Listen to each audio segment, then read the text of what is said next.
오늘 성도라는 제목으로 잠깐 말씀 나누겠습니다.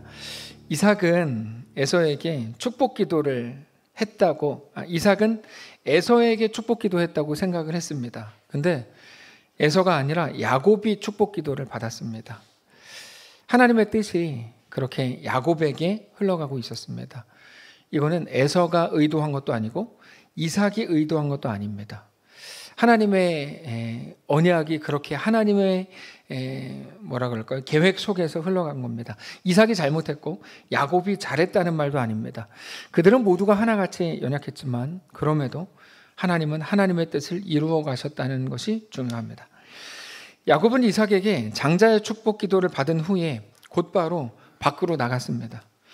자기가 형 에서의 장자의 명분을 팥죽 한 그릇에 빼앗은 것도 모자라서 이번에는 아버지의 축복 기도까지 가로챘다는 것을 형 에서가 알기 전에 일단 어디로 도망쳐야 한다고 생각했기 때문입니다. 그래서 아버지의 축복 기도가 끝나자마자 야곱은 하여튼 머리가 엄청 좋은 사람이니까요, 곧장 나갔습니다. 이렇게 야곱이 밖으로 나가자마자 마침 형 에서가 사냥을 끝내고 요리를 만들어서 아버지 이삭에게 돌아왔습니다. 그리고는 맛있게 드시고 내게 마음껏 축복해 주십시오 라고 말했습니다. 이삭은 아니, 나 방금 전에 에서에게 축복했는데 너 누구냐? 이렇게 물었습니다. 그러자 저는 에서입니다. 32절 보시면 그의 아버지 이삭이 그에게 이르되 너는 누구냐? 그가 대답하되 나는 아버지의 아들 곧 아버지의 맏아들 에서로소이다. 이삭이 심히 크게 떨며 이르되, 여기 보면 세 가지 표현이 세 개 단어가 합쳐져서 이삭이 심히 크게 떨었다 이렇게 되어 있는데, 성경에 놀라고 떨은 모습들은 많이 있지만 저렇게 세 가지 단어가 연달아 나오는 경우 많은 경우는 아닙니다. 이삭이 벌벌 떨었습니다. 이삭은 왜 이렇게 벌벌 떨면서 놀랬을까? 우리는 이삭의 놀람에 대해서 주목을 해야 합니다. 이삭은 아주 예민한 사람이었습니다. 여러분, 이삭은 처음부터 예민한 사람이었어요. 영적으로. 처음에 어머니 사라가 죽은 후에 큰 슬픔 속에 잠겨 있었는데 늘 저녁 때마다 나가서 묵상을 하면서 잘 견뎠습니다. 이게 영적 예민함입니다. 영적 예민함이라는 것은 하나님과의 관계가 정확하게 세워져 있는 것을 말합니다. 그래서 신약 성경을 보면 모든 감각을 가지고 하나님께 나아가라는 방식으로 성경이 이제 우리에게 소개하거든요. 그러니까 모든 감각은 하나님과 연결되어 있어야 된다는 말이죠. 근데 이삭이 그랬습니다. 아버지 아브라함에게 순종함으로 리브가와 결혼했죠. 자기가 선택한 게 아니고 아버지 아브라함에게 순종함으로. 이거 하나님과 관계가 민감하거나 예민하지 않으면 못하는 일입니다. 뭐 그 시대는 그랬나 보죠. 그렇지 않습니다. 그 시대라고 뭐 다 그래요? 에서 같은 경우는 엄마 아빠가 그렇게 반대하는데도 햇사람이랑 결혼을 하잖아요. 우리가 뭐 몇 주 전에 살폈지만 이삭은 상당히 예민해 있었어요. 하나님과의 관계. 그래서 아버지께 그래서 순종했습니다. 우물을 빼앗는 사람들 앞에서도 믿음으로 그 우물들을 기꺼이 내주었습니다. 이게 믿음이 반영되어 있었다고 말씀드렸죠. 그랬던 이삭이 언젠가부터 자기의 느낌과 자기 감각대로 행하기 시작했어요. 자기 느낌과 감각으로 행한다는 건 영적으로 둔해졌다는 말과 같은 말입니다. 영적으로 민감하다는 말은 하나님을 의식하고 하나님과의 관계 속에서 결정한다는 말인데, 자기 느낌과 자기 감각으로 행한다는 건 완전히 반대말이죠. 우리 중에도 그런 경우들이 많습니다. 그렇게 말하는 경우가 많죠. 이거 내가 알아. 내 느낌이 그래. 내 촉은 뭐 어때? 뭐 이런 식으로 말하는 분들도 계시고, 내 경험, 내 지식이 가장 우선순위가 되는 것처럼 말씀하시는 분들이 계신데, 그 말은 매우 어리석은 말입니다.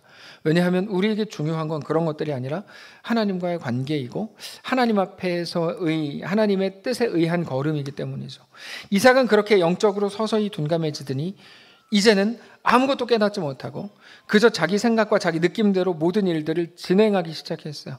그러다가 사건이 터진 겁니다. 사실 이번 일은 자기 생각대로 진행할 일이 아니었어요. 왜냐하면 여러분, 이번 일이 뭡니까? 하나님의 언약이 아브라함으로부터 시작돼서 자기에게 이어지고 자기 아들로 가는 거니까 언약의 주인은 하나님이시잖아요. 자기 일이 아닙니다. 이삭은. 무슨 말인지 이해되시죠? 자기가 아버지로서 축복하는 게 아니고 하나님의 언약에 계승되는 중간에 자기가 있는 거예요. 근데 벼랑은 자기가 주인인 것처럼 내가 에서에게 하고 싶어.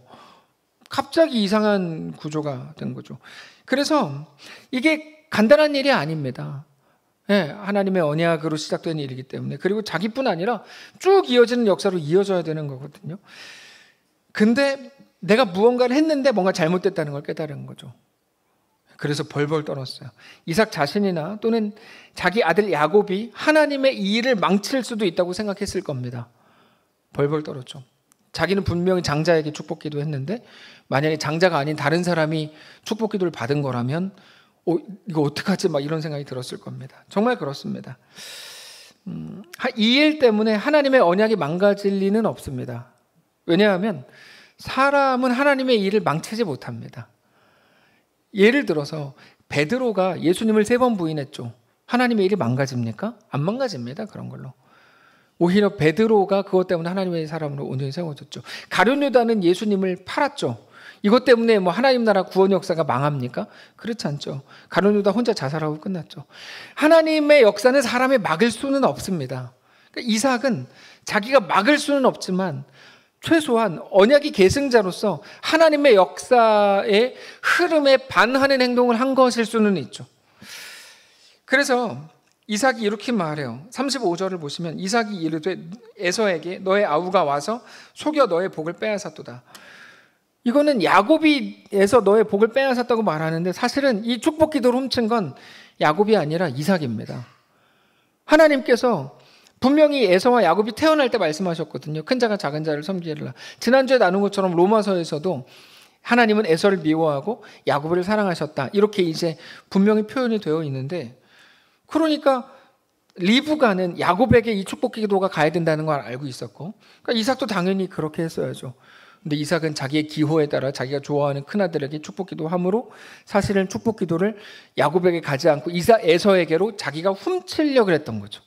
여러분, 이거 이삭이 훔치려고 그런 겁니다. 언약의 주인이 하나님이시라면 당연히 언약의 이삭이 언약의 대상이고 계승자일 수는 있지만 언약의 주인이 될 수는 없습니다. 그러니까 하나님이 계획하신 사람에게 언약이 흘러가게 했어야죠. 이삭은 그렇게 하지 않았습니다. 그래서 자기 생각대로, 자기 느낌대로 자기가 좋아하는 큰아들 에서에게 가게 하려고 했죠. 하나님의 언약은 야곱이 훔친 게 아니고 이삭 자신이 훔치려고 했던 겁니다. 그리고 그거에 대한 분노가 에서에게로 흘러가고 있는 겁니다. 그래서 에서가 뭐라 그러냐면, 그게 뭐가 중요합니까? 어차피 아버지는 아버지고 난 아들인데 아버지가 아들한테 축복 기도를 또 해주면 되는 거 아닙니까? 나한테 축복 기도 해주세요 라고 말하는 에서에게 내가 너에게 하려고 했던 축복 기도를 야곱이 뺏었어 라고 말하는데, 여기서 말하는 축복 기도는 보통의 가정에서 아버지가 자녀에게 하는 축복 기도와는 다른 겁니다. 하나님의 언약을 이어가는 언약의 계승자가 되는 거기 때문에, 야 그래 너도 뭐 내가 말하는 게 뭐가 어렵냐, 돈 드는 것도 아니고 너도 복 받아라, 이런 식으로 할 수 없는 겁니다. 이삭은 그거 잘 알고 있어서 에서에게 너에게 할 축복이 없다라고 말했습니다. 근데 하나님의 언약과 하나님의 법과 하나님의 식에 대해서는 전혀 몰랐던 에서는 이삭의 그런 말을 알아듣지를 못했어요. 그래서 왜 축복을 못 하시냐고, 아버지. 야곱에게 축복기도 했다 그래서 나한테 축복기도 못하는 게 어딨냐고, 나한테 똑같이 축복기도 하면 되는 거 아니냐, 이렇게 따졌죠. 근데 사실 에서는 하나님에 대해 잘 몰랐습니다. 율법이 어떻고 언약이 어떻고를 모르는 게 아니고 하나님이 누군지를 잘 몰랐어요. 에서는 하나님의 마음이 뭔지, 하나님은 그 역사를 어떻게 이루어 가시는지 몰랐어요. 그래서 예전에 있었던 사건도 있었죠. 하나님이 주신 장자의 명분을 팥죽 한 그릇에 팔아먹었죠. 여러분, 근데 생각해 보시면 그거를 그렇게 팥죽 한 그릇에 팔았다 그래서 팔립니까? 그게? 그런 게 아니잖아요. 증서를 쓴 것도 아니고 아무것도 없거든요. 근데 에서가 한 가지가 드러났는데 하나님이 누구신지, 하나님의 마음이 무엇인지를 몰랐던 사람이었다라는 것만 드러나는 거예요. 그때 뭐라 그랬어요? 야, 내가 배고파 죽겠는데 장자의 명분이 뭐가 중요하냐, 그게 뭐가 중요하냐, 이렇게 말했습니다. 그건 그냥 말을 그렇게 한 게 아니고, 나를 살게 하는 건 하나님이 주시는 어떤 은혜가 아니고 당장 내 앞에 있는 팥죽이야 라고 말하고 있는 중입니다. 아마 우리도 그렇게 말하는 분들 많이 있을걸요. 하나님의 은혜가 뭐 어떻고 하나님이 도우시면, 그러면 야 지금 당장 내 앞에 있는 게 뭐 당장 일당이 중요한 거지, 뭐 이런 식으로 생각하시는 분, 에서의 마음을 가지신 분들 많이 계실걸요. 여러분, 거 간단한 문제 아닙니다. 그는 몰랐어요. 하나님이 자기를 먹이고 입히고 살리는 분이라는 거 진짜 몰랐습니다. 에서는. 자기가 언약의 후손인 것도 몰랐을 겁니다. 여러분 생각해 보세요. 아버지 이삭이 큰아들 에서에게 아브라함으로부터 시작된 언약에 대해서 귀가 닳도록 말했을 겁니다. 당연히 말했을 겁니다. 왜 그렇죠? 간단한 건데 이삭이 아브라함이 100세 때 이삭을 낳았습니다. 그렇죠? 근데 하나님이 이삭에게 주신 약속은 너는 뭐 하늘의 별과 같이 내 후손은 바다의 모래같이 많을 거다. 너의 뭐 자손이 뭐 어떨까도 쭉 설명을 하셨어요. 근데 이삭이 태어났는데 40살까지 결혼을 못해요. 이삭이 40에 결혼합니다. 그러니까 아브라함은 얼마나 답답했겠어요. 내가 딱 아들 한 명 낳는데 얘가 빨리 결혼해가지고 빨리 후손들을 막 낳아야 하나님의 언약이 이루어질 텐데 눈에 보이도록. 근데 아무것도 얘 결혼을 안 하니까 답이 없다고 생각한 거예요. 그러면 그때마다 무엇을 생각해요? 하나님의 언약을 생각하는 거죠. 하나님의 언약은 이렇고 약속은 이랬는데 내 눈에 보이는 현실은 왜 그거랑 달라? 그러니까 하나님의 언약에 대해서 다시 한번 아브라함도 생각하고 이삭에게도 말했겠죠. 이삭이 40살에 결혼한 이후에 20년 동안 애를 못 낳습니다. 그래서 60에 아기를 낳거든요. 에서와 야곱을 60에 낳습니다. 그 20년 동안 또 계속 생각하는 거죠. 하나님의 약속은 나에게 있는데 왜 내 앞에 있는 현실은 이렇지? 여러분, 우리는 그걸 고난이라고 생각합니다. 내 앞에 있는 현실이 하나님의 약속과 다른 것처럼 느껴지는 것을 우리는 고난이라고 말하는데, 고난의 때에 많은 사람들 무너지지만 더 어떤 많은 사람들은 더 견고하게 세워집니다. 하나님의 약속을 계속 생각할 수 있는 루트가 되거든요. 그걸 선악과 때 생각해 보시면 돼요. 하나님께서 아담과 하와에게 에덴 동산에서 선악과를 먹지 말라고 하셨어요. 선악과를 숨겨 놓으셨어야죠. 그렇죠? 진짜 먹지 말아야 되는 거니까. 근데 하나님은 어떻게 하셨어요? 선악과를 동산 중앙에 갖다 놓으셨어요. 동산 중앙에 놨다는 건 누구나 어디서든지 계속 볼 수 있는 그런 구조라는 의미이겠죠. 동산 중앙에 놓고 선악과 자체가 엄청 맛있게 보였어요. 먹음직하고 보암직하고 지혜롭게 할 만큼 탐스럽기까지 한 열매로 보였다고 하와가 고백하니까. 그게 무슨 말입니까? 먹지 말라 그랬으면 숨겨놓거나 없애야죠. 아니 못생기게 만들어 놓든지. 근데 그렇지 않아요. 너무 먹음직스럽게 동상 중앙에 갖다 놔요. 아담과 하와는 그거를 볼 때마다 무슨 생각합니까? 하나님의 언약을 떠올리는 거죠. 저거 하나님 먹지 말라 그랬어. 먹고 싶은데. 그러니까 선악과가 유혹하는 것보다 엄청 맛있게 생겼으니까 유혹하는 것보다 하나님의 약속과 말씀이 아담과 하와에게 더 크게 다가가는 거죠. 여러분, 그런 것들은 우리에게 있어서도 아주 많은데 하나님을 생각할 수밖에 없는 구조들이 있습니다. 이삭의 삶이 그랬어요. 아브라함에게 있어서 이삭의 삶. 야, 너의 인생은 하나님께서 뭐 붙드셨고 너를 통해 놀라운 나라를 이룬다고 하셨는데 넌 아직 결혼을 못했고 넌 아직 아기가 없어 라는 현실 자체가 하나님의 언약과 연결해 볼 때 할 수 있는 생각이 너무너무 많은 거죠. 우리의 모든 연약한 현실도 마찬가지겠죠. 하나님 나를 사랑하신다고 했는데 왜 내 현실은 이렇지? 그러면서 하나님의 언약을 떠올리고 어떤 사람, 많은 사람들은 하나님을 더 신뢰하고 주께 더 가까이 나아가게 되는 거거든요. 그러니까 아브라함이 이삭이 결혼하지 않고 또 아기 낳지 못하는 모든 현실들 앞에서 아브라함은 계속 그 다음에 이삭은 계속 하나님의 언약을 떠올릴 수밖에 없었던 거예요. 에서가 태어난 이후에도 이삭은 항상 에서에게 하나님의 언약을 귀가 닳도록 얘기했을 겁니다. 그런데 에서는 이제 와서 뭐라 그래요? 그게 뭐가 중요합니까? 라고 말해요. 하나님의 언약, 그게 뭐가 중요합니까? 자기가 평생 동안 듣고 살았는데 그게 뭐가 중요합니까? 당장 내 앞에 있는 어떤 축복 기도 혹은 내 앞에 있는 어떤 음식, 내 앞에 있는 재산 앞에서 하나님의 뭐 약속, 그게 뭐가 중요합니까? 라고 따지고 있는 거죠. 그냥 아버지로서 나한테 좋은 말 해주세요 라고 어린아이처럼 떼쓰고 있는 겁니다. 38절. 에서가 아버지에게 이르되 내 아버지가 빌복이 어떻게 이 하나뿐입니까? 내 아버지여 내게도 축복하소서 내게도 그리하소서 하고 소리를 높여 우니. 여러분 재미있는 건 이삭의 나이고 에서의 나이입니다. 이삭이 40살에 결혼했고 이삭이 60세에 에서와 야곱을 낳았는데 오늘 본문의 이삭의 나이가 137세입니다. 지난주에 말씀드렸죠. 이삭이 180세에 죽는데 오늘 본문 유언한다고 축복기도 할 때가 137세입니다. 그럼 여기서 문제. 오늘 본문에서의 에서의 나이는 몇 살일까요? 자, 맞추시기 전까지 아무것도 안 할 거예요. 맞아요. 집사님 왜 그렇게 똑똑하세요? 자, 근데 77세예요, 에서 나이가. 우리는 오늘 본문이 일어나는 이때가 마치 야곱과 에서가 되게 젊을 거라고 생각하거든요. 왜 그렇게 생각하는지는 모르겠어요. 근데 다 그렇게 생각해요. 오늘 본문 보면서 팥죽 사건 막 이런 거, 그 다음에 라반에게 갈 때 되게 젊다고 생각하는데 77세입니다. 77세.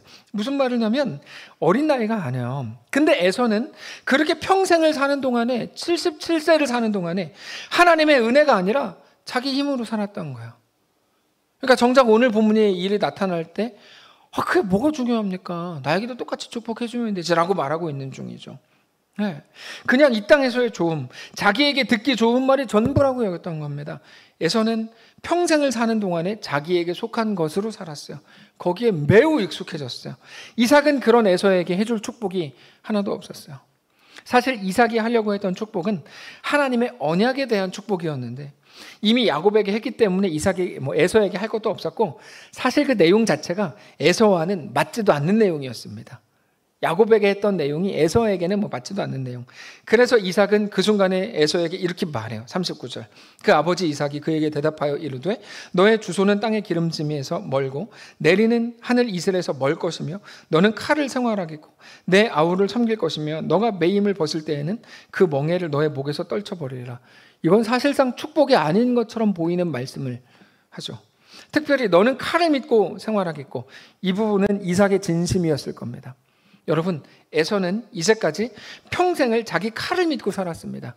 자기 칼로 사냥하기를 좋아했고 그 칼을 가지고 와서 요리하기를 좋아했죠. 그리고 나중에 보면 야곱이 자기 축복을 가로챘다는 걸 알게 됐을 때 공공연히 뭐라고 떠들고 다녔냐면, 아버지가 죽으면 내가 곡할 때가 지나면 내가 야곱을 죽이리라. 매일 그런 소리를 하고 다녔어요. 그래서 야곱이 너무 무서워서 이제 도망을 간 거거든요. 그래서 내가 굶어 죽게 생겼는데 장자의 명분? 그거 아무리 하나님이 주신 거라 그래도 그게 무슨 현실성이 있어? 야, 그게 밥 먹여줘?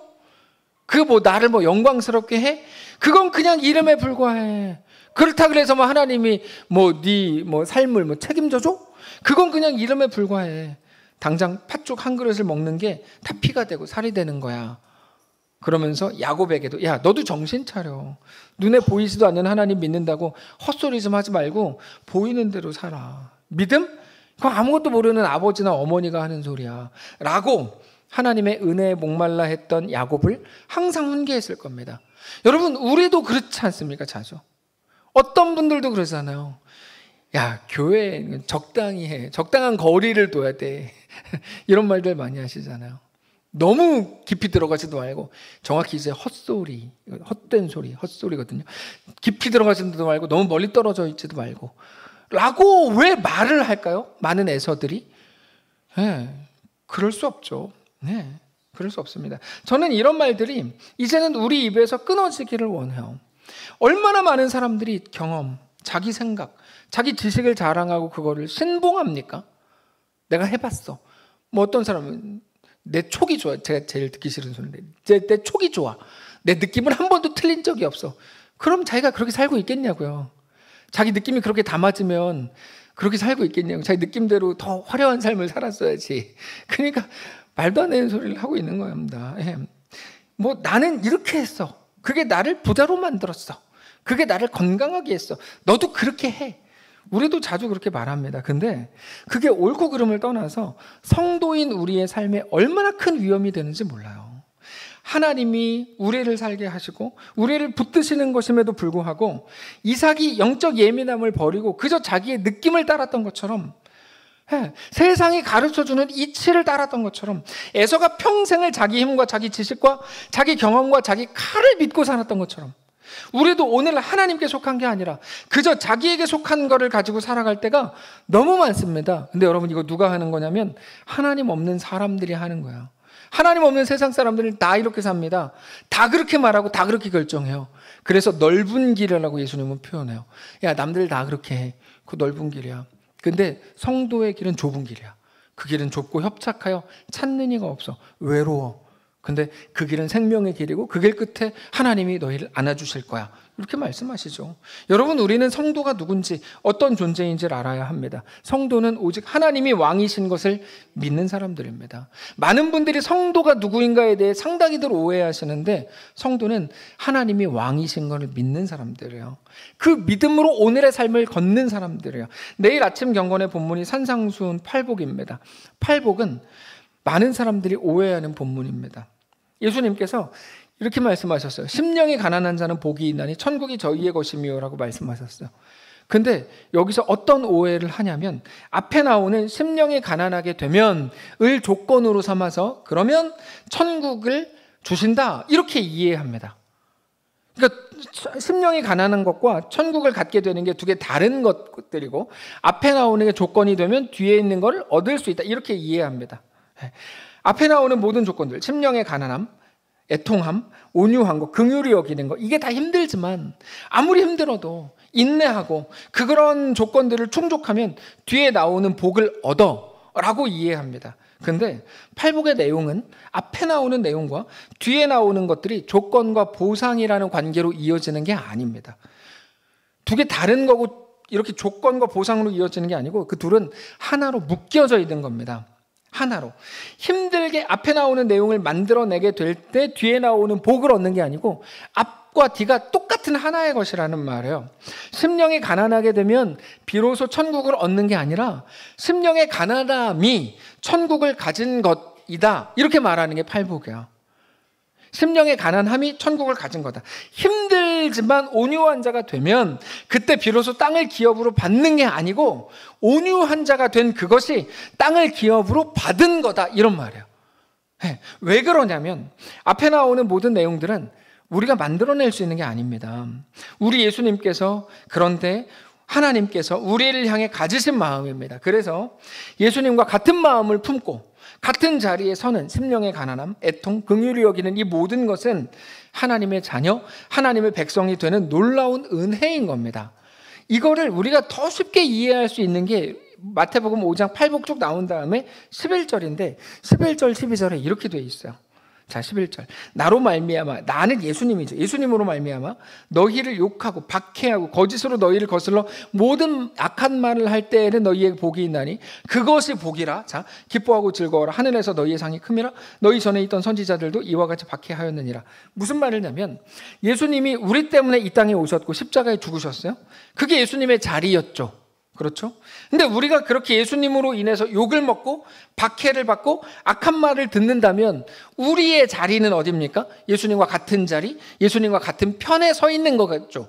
예수님은 우리 때문에 죽으셨지만 우리는 흉내를 못 내죠. 다만 우리가 욕 먹는 것까지도 야, 너 예수와 같은 자리야 라고 말씀해 주시는 거예요. 자, 한 자연인으로 태어나서 예수를 알지 못하고 하나님을 알지 못하고 그냥 죽을 수밖에 없었던 우리가 이제 하나님을 알고 예수를 믿고 하나님의 자녀가 되고 하나님의 백성이 됐다면 세상 그 어떤 모든 것들을 다 얻는다고 해도 그것과도 비교할 수 없는 놀라운 은혜, 엄청난 영광과 그 복을 얻은 거죠.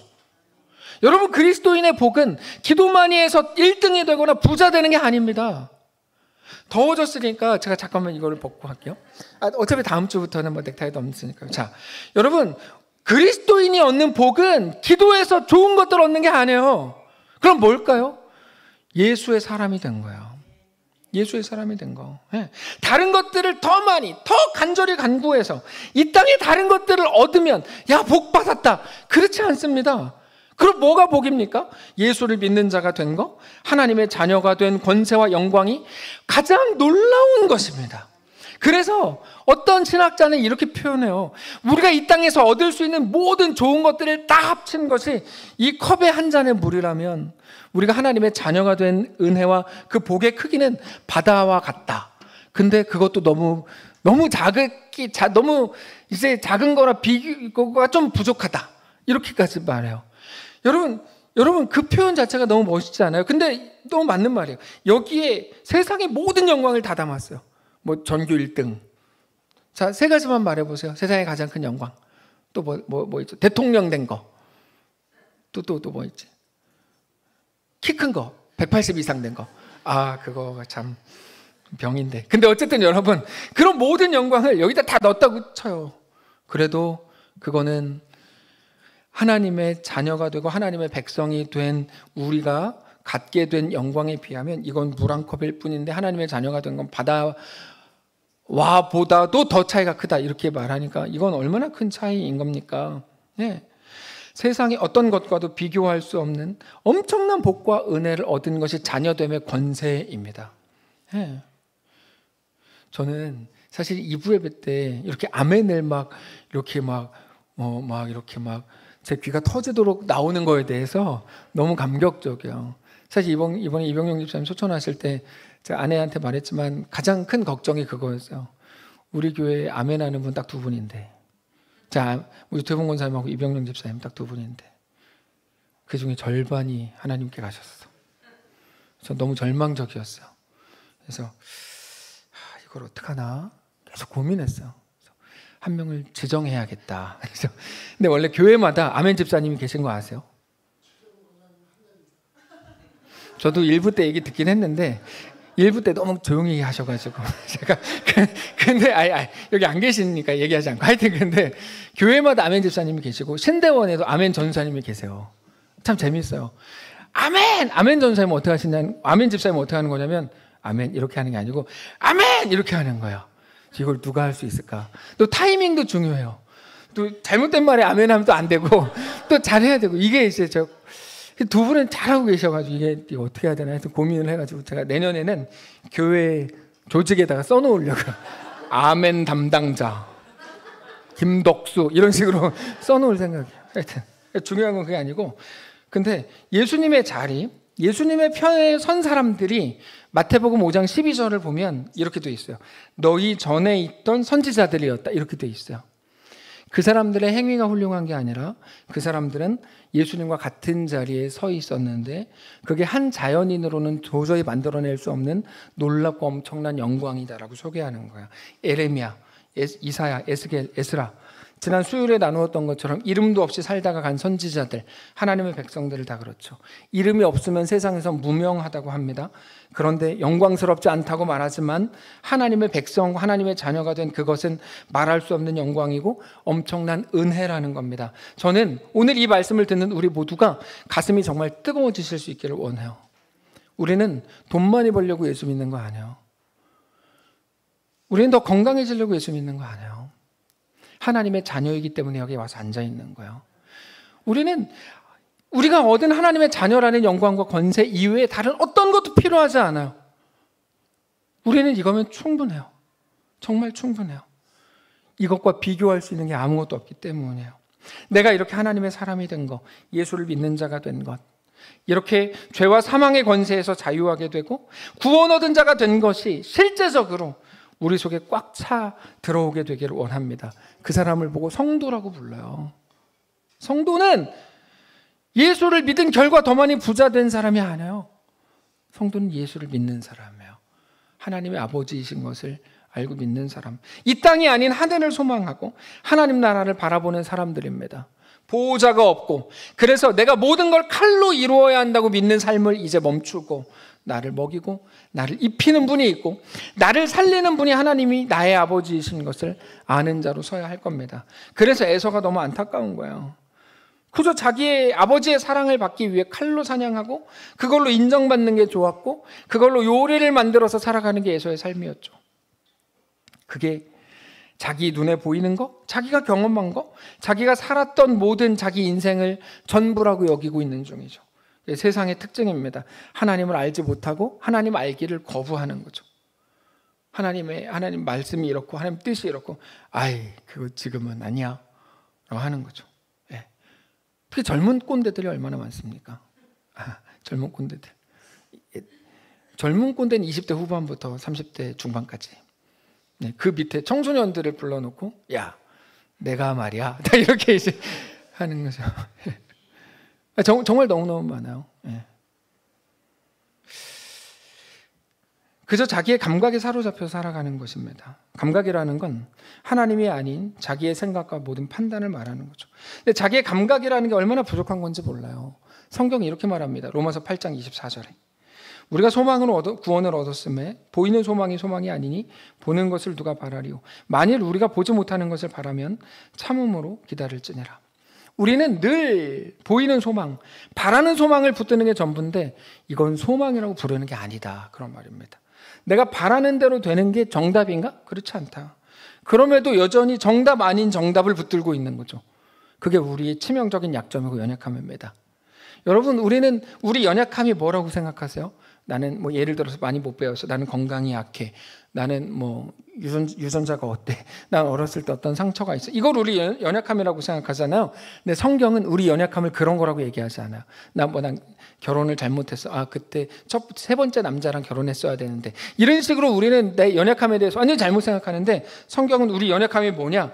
로마서 8장 26절처럼 말해요. 이와 같이 성령도 우리 연약함을 도우시나니. 나오죠, 연약함. 그게 뭡니까? 우리는 마땅히 기도할 바를 알지 못하는 것이 우리 연약함입니다. 소원이 틀린 거예요, 소원이.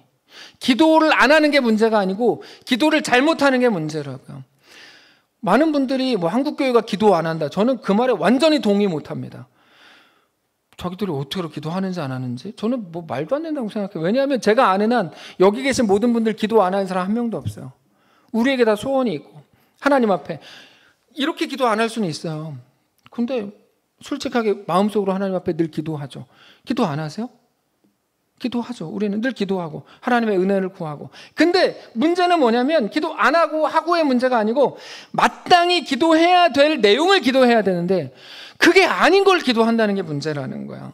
마땅히 기도할 바를 알지 못하나 오직 성령이 말할 수 없는 탄식으로 우리를 위하여 친히 대신 간구하시니라. 이렇게 말하죠. 네.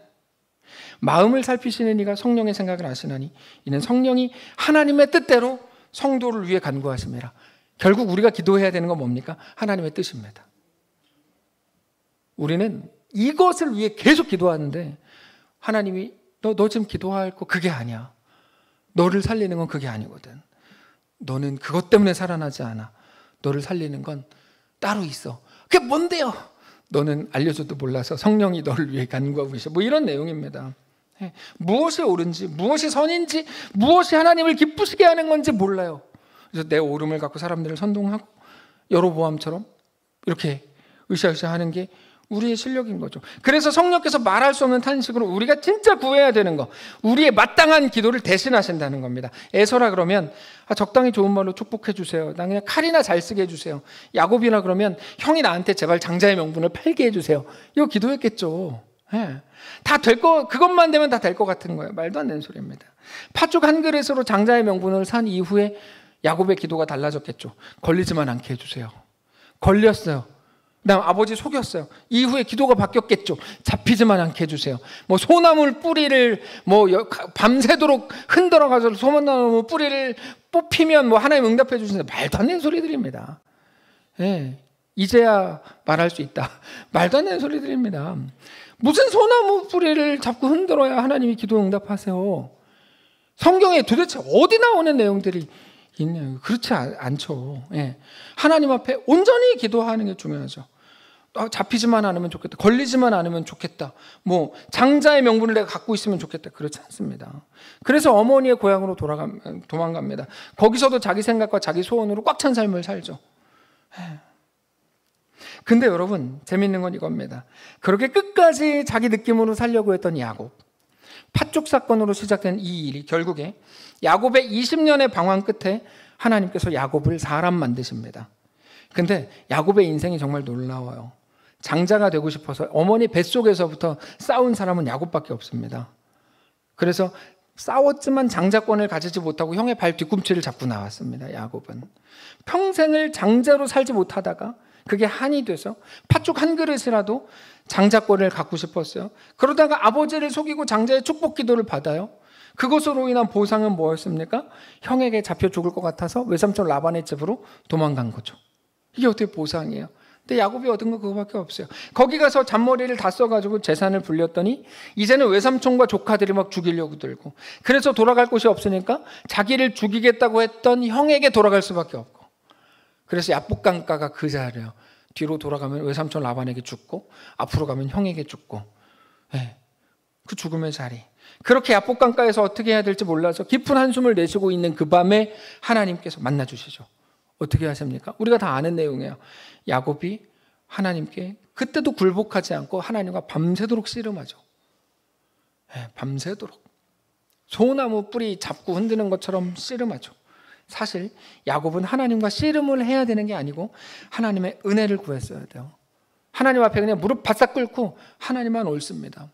하나님만 왕입니다. 예수님의 기도, 하늘에서 하나님의 뜻이 이루어진 것처럼 이 땅 내 인생 속에서도 하나님의 뜻이 완성되길 원합니다.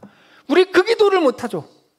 맨날 내가 원하는 것만 막 쭉 나열하죠. 예.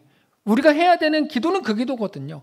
하나님 앞에 내가 완전히 부서지게 해주시고, 완전히 깨지게 해주시고, 완전히 무너지게 해주시고, 그렇게 하나님만 내 속에 꽉 채워지는 하나님 나라가 되게 해주십시오. 그거를 우리는 잘 못하죠. 끝까지 자기 정답을 내세우고 끝까지 자기 생각을 주장합니다. 야곱이 그 밤에. 그래서 하나님이 어떻게 하셨는 줄 아세요? 너 그렇게 간절히 기도하는 거 보니 너의 기도를 들어주겠다. 이 도끼가 네 도끼냐? 이렇게 하지 않으셨어요. 하나님께서 어떻게 하셨냐면 너 계속 그딴 식으로 할 거면 난 너를 떠날 거야. 그리고 떠나셨어요. 성경을 읽어보세요.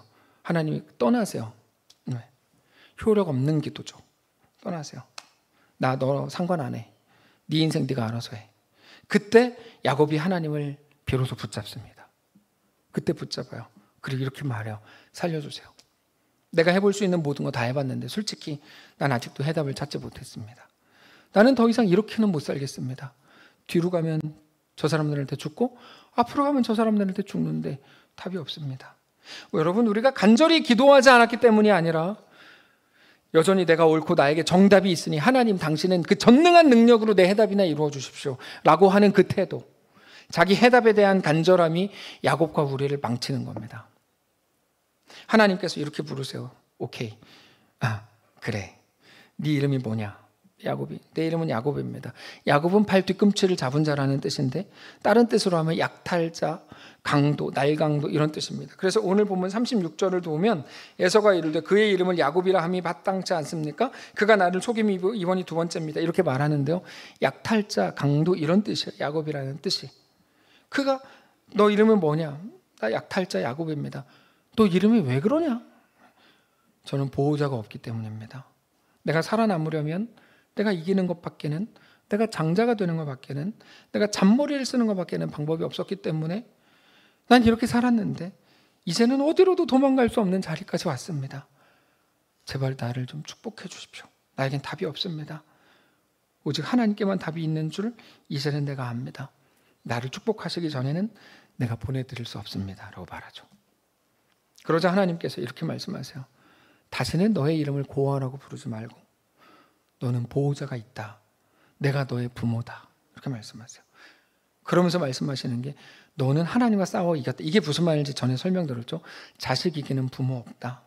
너는 내 아들이다. 이런 말이에요. 야곱에게 하나님께서 그렇게 선언하세요. 그날의 대화. 그렇게 하나님이 야곱의 인생을 그때부터 쫙 이끌어 가시는데요. 우리가 잘 알고 있는 이야기죠. 야곱이 가장 사랑했던 라헬의 아들 요셉.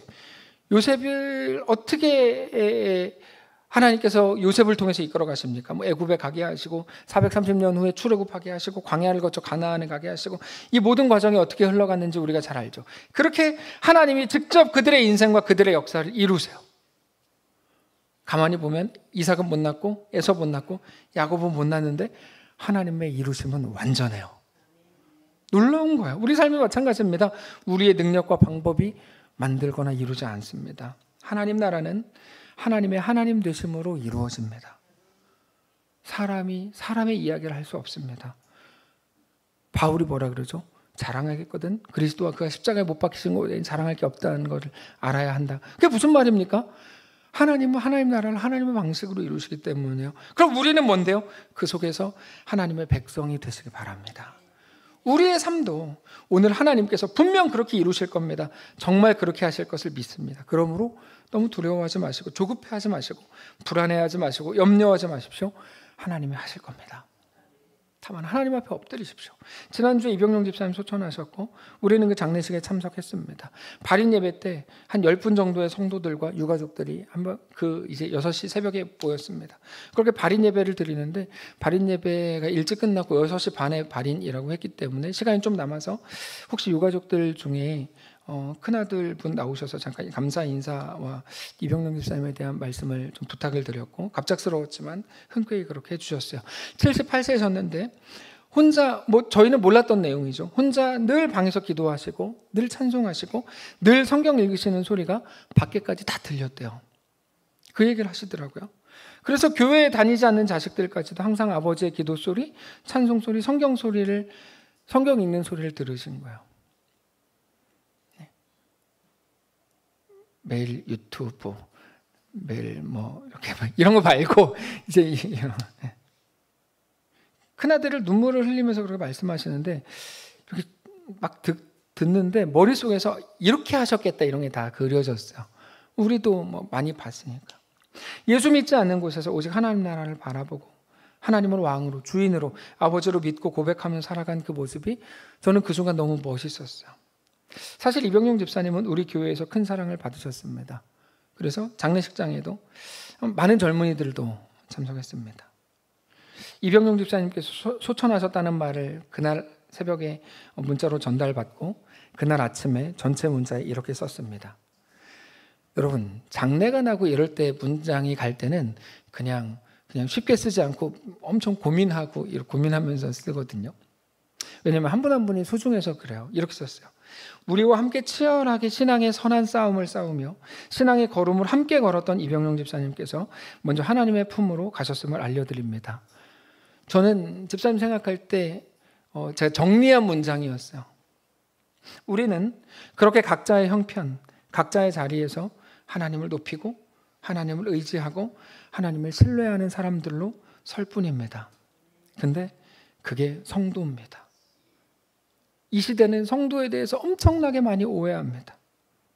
대단한 일을 이루는 거, 교회를 500개 짓는 거, 엄청난 선행을 하고 사람들에게 존경받는 거 아닙니다.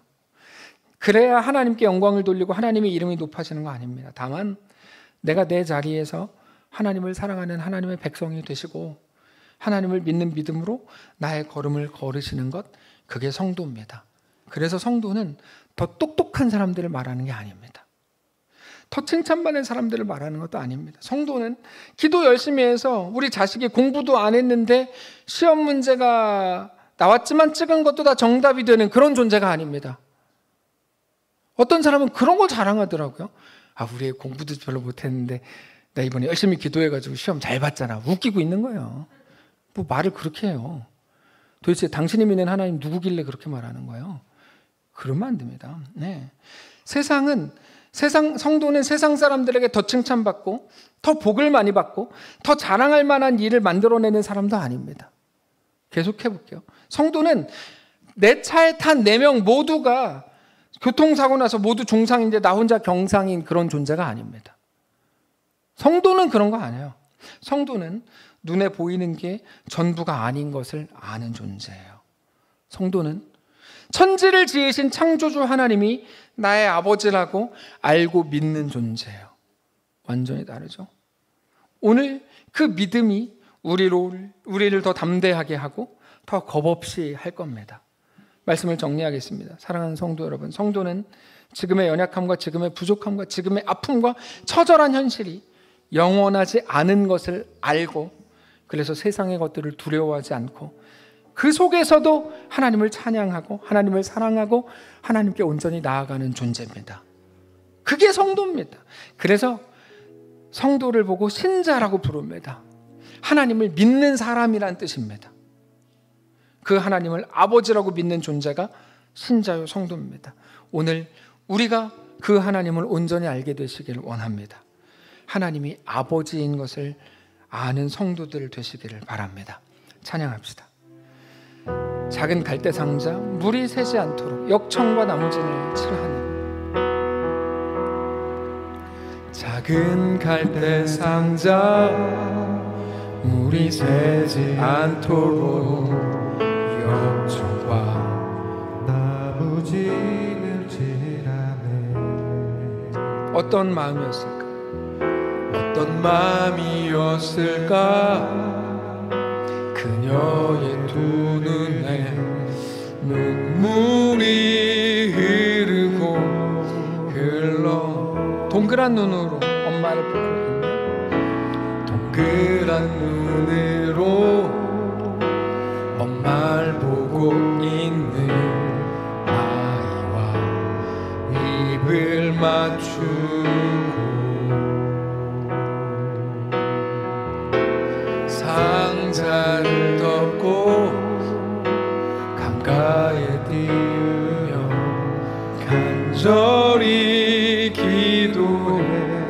있었지. 정처 없이 강물에 정처 없이 강물에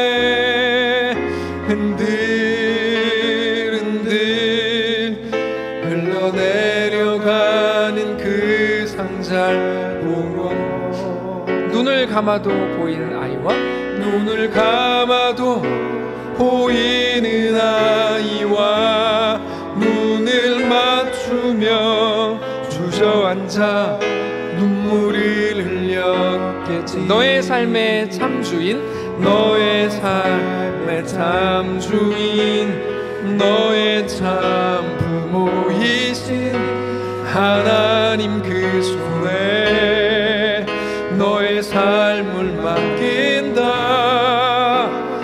너의 삶의 참 주인, 너를 이끄시는 주 하나님 그 손에 너의 후렴 다시 한번 합시다. 나의 삶의 참 주인, 나의 삶의 참 나의 참 부모이신 나의 참 부모이신 하나님 그 손에 나의 삶을 맡긴다. 나의 삶의 참 주인, 나를 이끄시는 주 하나님 그 손에 나의 삶을 드린다. 조용히 속으로 고백합시다. 나의 삶의 참 나의 참 부모이신 나의 참 부모이신 하나님 그 손에 나의 삶을 맡긴다.